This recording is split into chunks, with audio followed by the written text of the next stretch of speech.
Welcome to History Happy Hour. I'm your host, Jess Edberg, Executive Director of the Dorothy Molter Museum, and I'm here tonight to educate, inspire, and entertain you with a pint-sized historical tale related to the Ely area in about the time it takes to drink a pint of ale. If you are new, the history I share is not a deep dive, rather it scratches the surface using publicly accessible resources. History Happy Hour is supported in kind by all of these wonderful supporters, and it would not happen without them. Additionally, if you know someone who may be interested in this programming, programs are available online via YouTube under the Dorothy Molter Museum's channel or our first season as a podcast on your favorite platforms. And each program has a unique playlist available on Apple Music. Let's dive into unions and the history of unionizing. If you've never been in a union, it is a worker-led group, usually specific to a particular industry or expertise with very clear goals of maintaining or improving the conditions of their employment, including but not limited to securing better or more appropriate wages, safety measures, reasonable working hours, and protecting the worker from shady business practices, employer retaliation, and termination without cause. In fact, unions are to thank for many of the laws regarding fair and appropriate treatment of workers, such as establishing minimum wage, 40-hour work week, overtime, child labor limits, and much more. Laws that almost all workers in the U.S. today enjoy, not just union members. These advancements in workers' rights were achieved through the literal blood, sweat, and tears of people who were fed up with being treated as disposable and taken advantage of by employers who threatened them with replacement by someone who, quote, really wanted the job. And this dynamic of those in power keeping and growing their power on the backs of those without is a tale as old as time. By unionizing, workers began to equalize society by narrowing the gap between those with power and those without, which usually translated to the rich and the poor. Will I get into some dirty details of labor unionizing in the Ely area? Yes. But will I begin with my usual dig further back in history? Also, yes. Those in power taking advantage of those without is part of our human DNA. Whether it was conquerors enslaving, kings threatening imprisonment, colonists taking native lands, presidents claiming oil, it's always existed and always will, sadly. And those without power will always try to fight. Whether it's occupational safety standards or basic human rights, it's a perpetual battle unfolding daily somewhere. History has shown that doing what is right has prevailed in most cases, but the road to get there can be depressingly long and arduous. People are also getting better at recording these battles for posterity because power controls the narrative. One narrative is the theory that the Freemasons originated during the building of the Great Pyramids in Egypt over 4,000 years ago by the Mason workers. However, this narrative is believed to have been started by the Freemasons themselves a few hundred years ago. For a more evidence-based origin story, archaeological investigations done at the site of the artificial harbor Portus in Rome revealed inscriptions in a shipyard constructed during the reign of Trajan, indicating the existence of a shipbuilders guild almost 2,000 years ago. In fact, occupational guilds have been observed for thousands of years in many economies around the world. But most historians view the merchant and craft guilds of medieval Europe as the precursors to our modern unions. Merchant guilds were among the earliest associations formed by the sellers of goods, or merchants, creating secure trading environment as early as 1020 in what we know today as the Netherlands. Craft guilds were the associations for those who created the physical goods, either sold independently or via the merchants. These included guilds for weavers, carpenters, or blacksmiths, which were more common later in the 12th through the 15th centuries.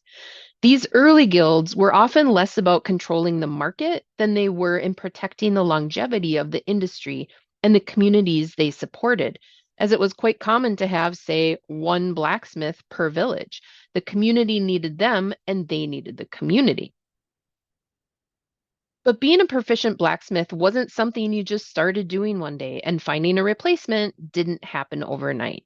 So organizing into a blacksmith guild with guidelines for set standards of quality of the craft, and establishing an apprenticeship program to train up-and-coming blacksmiths, referred to as journeymen, ensured the stability of the craft. The use of an apprenticeship program is still used today in many trades to ensure the trainee can produce work worthy of the industry, securing the future of the trade. As villages grew and became larger centers for commerce, the craft guilds became more niche. The woodcarver and the woodturner each had their own guild, but it had the opposite effect they intended. The increase in commerce led to more merchant guilds popping up, absorbing the small, hyper-focused craft guilds and shifting the focus to money making. At first, merchant guilds were a partnership of crafters, traders, and merchants who banded together for mutual economic and local trade protection. But the lure of power transformed them into business fraternities that controlled the markets, standards, and working conditions of the craftspeople. In many cases, the merchant guild became the gatekeeper of the village, literally charging travelers a fee to enter and controlling the economic and political goings-on of the community. This system ultimately failed due to an increase in long-distance trade, government suppression during the Reformation, the rise of stock markets and joint stock companies, and early printing speeding up the pace of communication. The collapse of the guild system paved the way for modern capitalism and the subsequent resurgence of worker associations. In the 1700s, skilled craftspeople began to organize again to protect wages and conditions against merchant capitalism. Tradesfolk like printers, shoemakers, and metalworkers were pretty localized and up against government suppression. As the Industrial Revolution gained speed, the first labor union was established in Europe by the Leicestershire woolcombers in 1751, and the first national organization was Britain's General Union of Trades in 1818. United States unions date back to 1794 with the Federal Society of Journeymen Cordwainers by a group of Philadelphia shoemakers. However, the act of organizing for workers' rights dates back to 1768 when New York journeyman tailors protested a wage reduction. Significant movements after the Civil War resulted in the National Labor Union, established in 1866 as the first U.S. National Labor Federation, uniting skilled and unskilled workers and farmers to push for reforms through political action rather than strikes. Although dissolving in 1873, it definitely raised awareness. The first union in the U.S. to welcome women and African American workers was the National Union for Cigar Makers in 1867. In 1869, the Knights of Labor grew out of a secret tailor society to embrace diversity and organize skilled and unskilled workers, women, and African Americans. They worked to nationalize industries, gain fair wages, safer conditions, get the 8-hour workday, and the end of child and convict labor. The Knights of Labor quickly grew and was instrumental in setting May 1st, 1886 as the date the 8-hour workday would become standard nationwide. When May 1 passed and the 8-hour workday came and went, strikes erupted nationwide. In Chicago on May 4th, the Haymarket incident occurred when someone threw a pipe bomb that killed 7 police officers and 4 civilians. This event tarnished the reputation of the Knights of Labor, and there was a mass exodus of members. This steep decline of the Knights made way for the Federation of Organized Trades and Labor Unions, founded in 1881, to reorganize as the American Federation of Labor in 1886. The AFL's approach was apolitical and organized along occupational lines, focusing on collective bargaining for wages, benefits, hours, and working conditions. Its philosophy was to work within capitalism rather than against it. That is until 1924, when employer tactics to skirt union workers and federal court decisions undermined their key economic weapons for change of striking, picketing, and boycotting. But backing up a little, the new and improved AFL was instrumental in organizing a concerted effort to repeatedly petition Congress and the president for a dedicated executive department to advocate for the welfare of American workers. And in 1913, President Taft signed the Department of Labor into its own cabinet level department on the last day of his presidency to give workers the right to strike and boycott, and supplemented the 1890 Sherman Antitrust Act that outlawed anti competitive practices such as price fixing and monopolizing interstate commerce. For example, when a few large corporations control most of the media outlets. Regardless, there was still a strong and vocal distaste for the embrace of the harsh existence of capitalism. And out of this, quote, radical labor dissatisfaction, two new groups formed. The Western Federation of Miners, or WFM, in 1893, with efforts to organize both hard rock miners and smelter workers in the Western US and British Columbia, and the Industrial Workers of the World in 1905 to build diversity, equity, and inclusion before it was cool. They called themselves the Wobblies.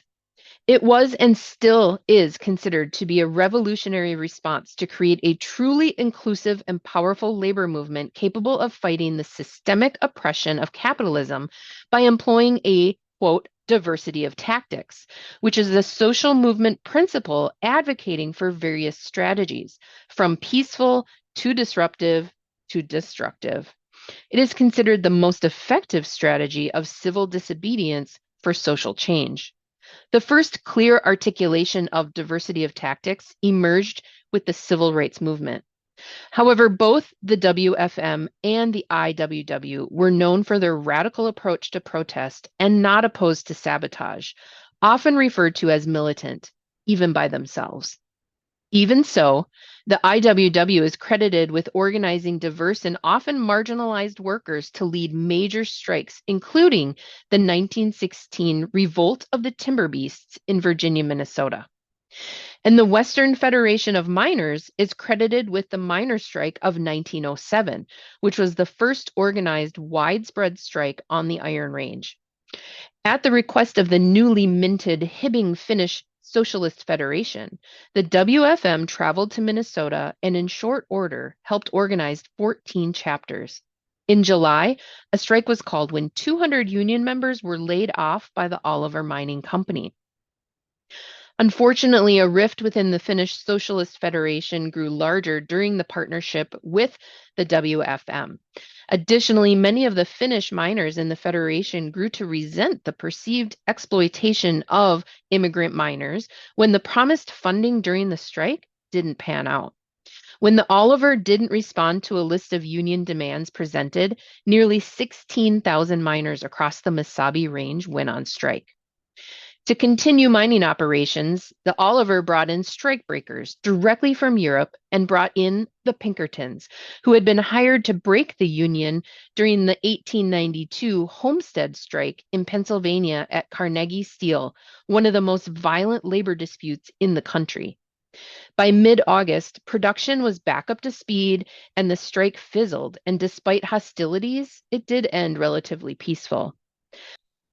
A tough lesson was learned by the Finnish miners who ended the strike worse off than they started.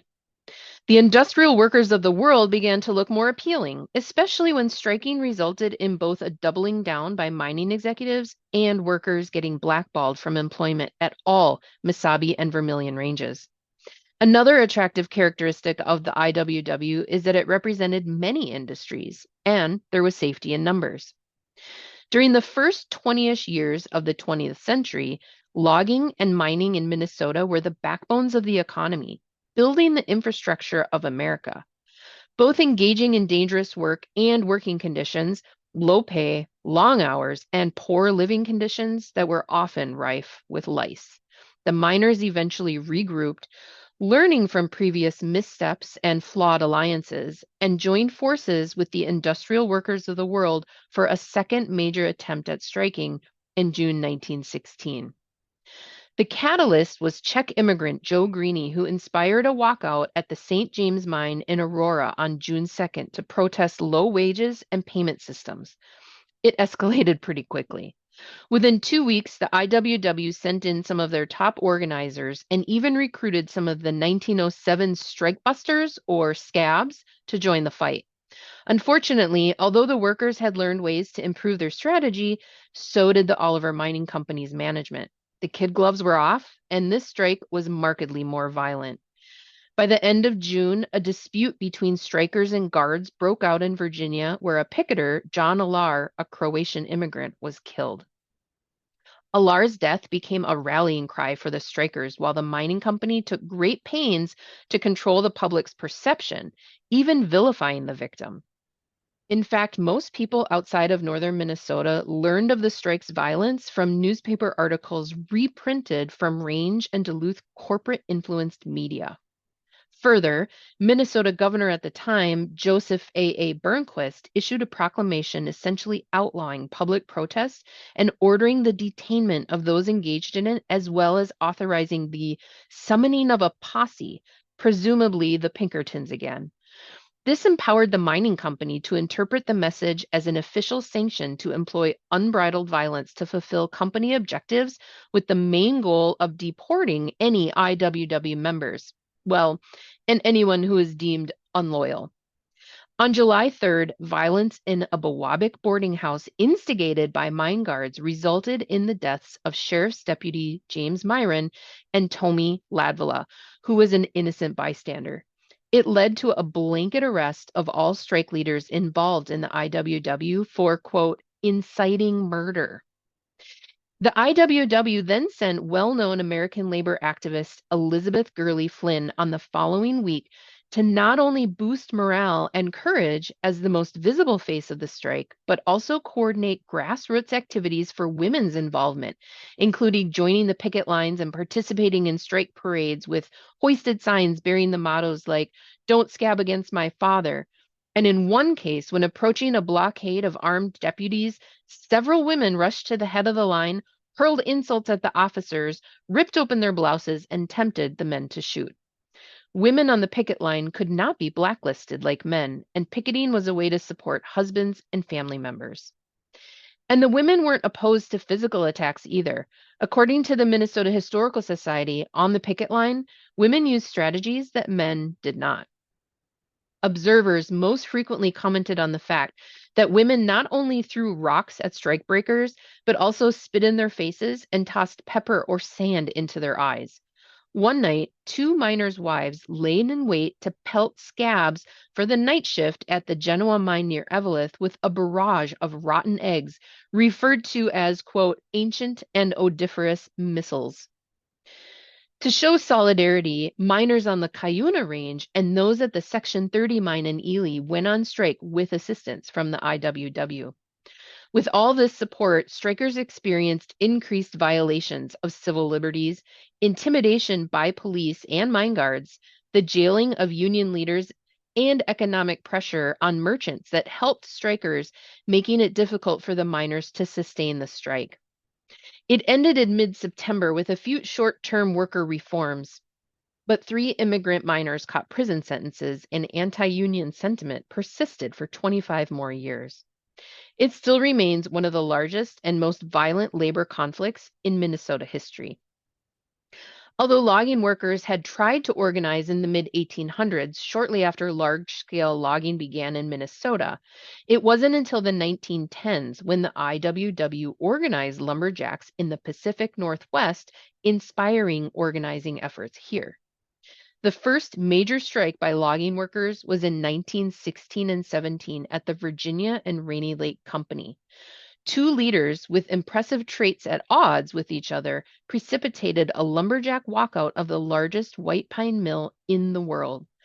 Charles Jacobson appeared to be the brains, and Jack Timberbeast Beaton, a logger, embodied the romanticized, brawny, swashbuckling demeanor of a lumberjack, and is said to have viewed middle-class values as restrictive, stagnant, and self-serving, and that a more disorderly approach is necessary for genuine cultural or political progress. Led by these two, Logging workers recognized the disparity in wages and hours worked compared to their Pacific Northwest colleagues, who worked fewer hours but still made about 25 cents more per day.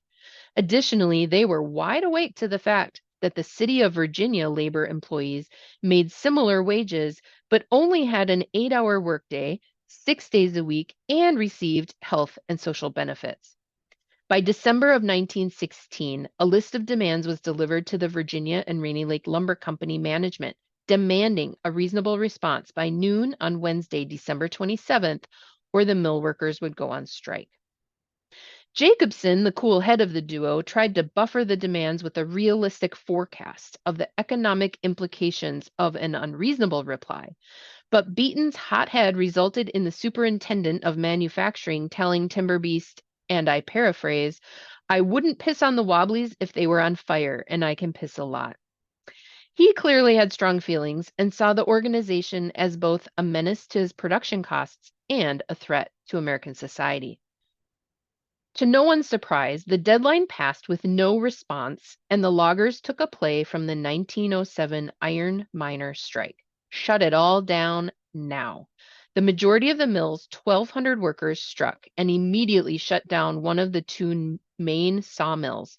Their strategy was a quick and total shutdown of the entire lumbering industry. By including the loggers out in the woods, they knew that even if the mill gathered scab crews, no work could be done without the lumber coming in. How did they do this?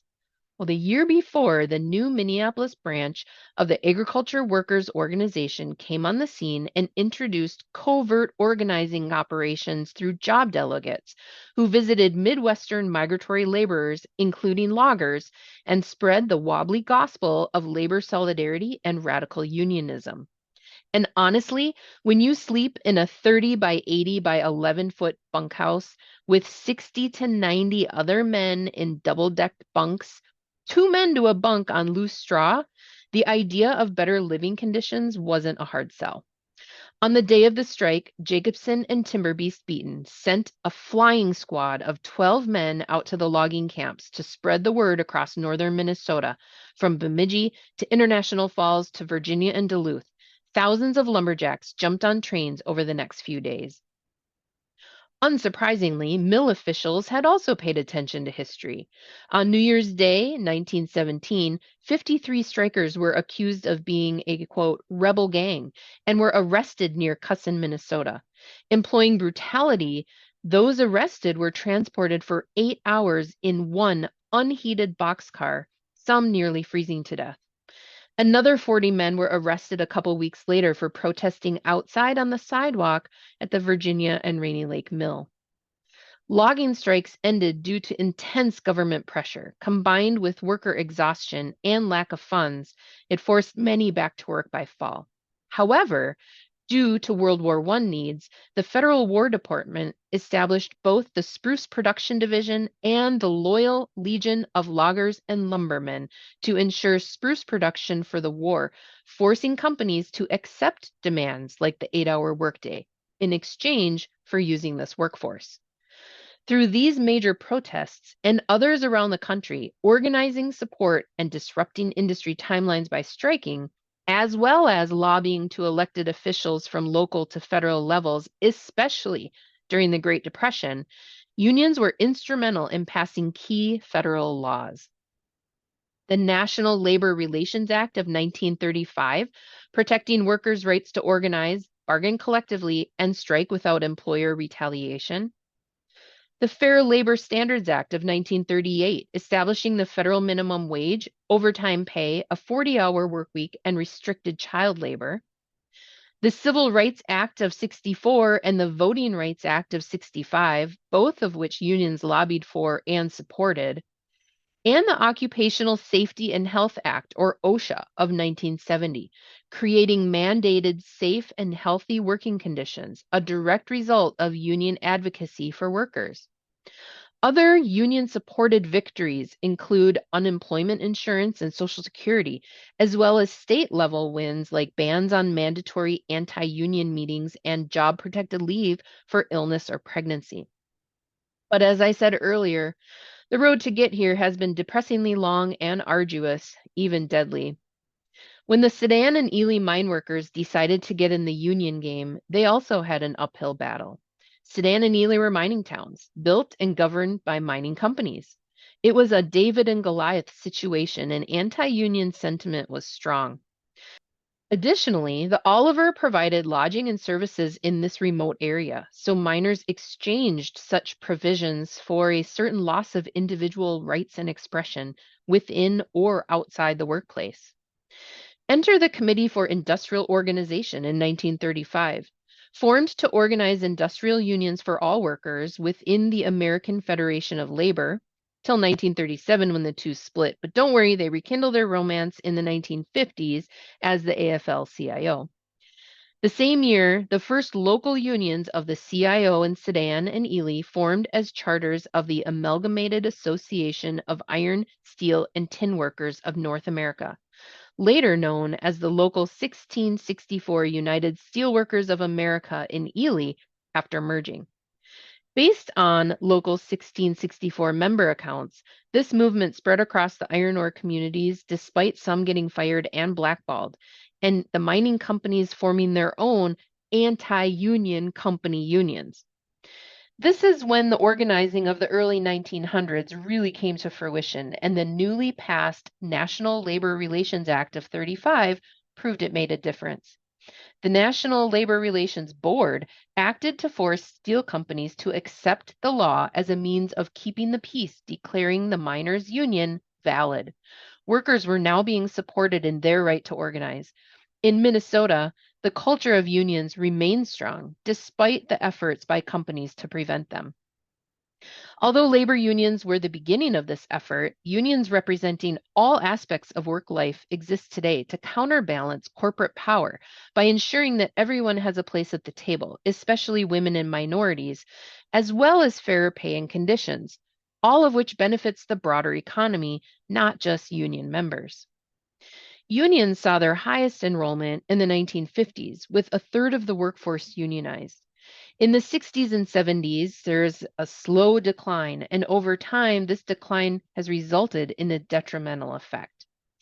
As Bruce Western of Harvard University and Jake Rosenfeld of the University of Washington found when they looked at the effect of union density on rising wage inequality. The decline of unions from 1973 to 2007 explains up to 1/3 of rising wage inequality among men and 1/5 of rising wage inequality among women. The sharpest decline in union memberships was from 1980 to the early 2020s, and as of 2023, only 10% of the United States workforce is in a union. And today's diversity of unions is incredible. Under the umbrellas of craft unions, industrial unions, and public sector unions, there are numerous job-specific chapters, plus newer independent models of unions, all of which focus on collective bargaining for wages, benefits, and working conditions. But that's not to say that unions and union leaders specifically have not had their fair share of criticism. Negative perceptions exist, some definitely justified. Critics argue they raise labor costs for domestic production, making foreign production more enticing to companies trying to increase profit margins, especially in our current economy. There is also frustration by union members over the emphasis on seniority over merit and the difficulty in addressing underperforming employees, as well as the inability to terminate those who outright need to be. To be fair, there have been some unions caught in illegal practices, such as holding unlawful strikes, violating the National Labor Relations Act, and even alleged intimidation and violence because, like any governing body, leaders are exposed to potential corruption or excessive political influence. Which is why it appears unions are having a moment right now.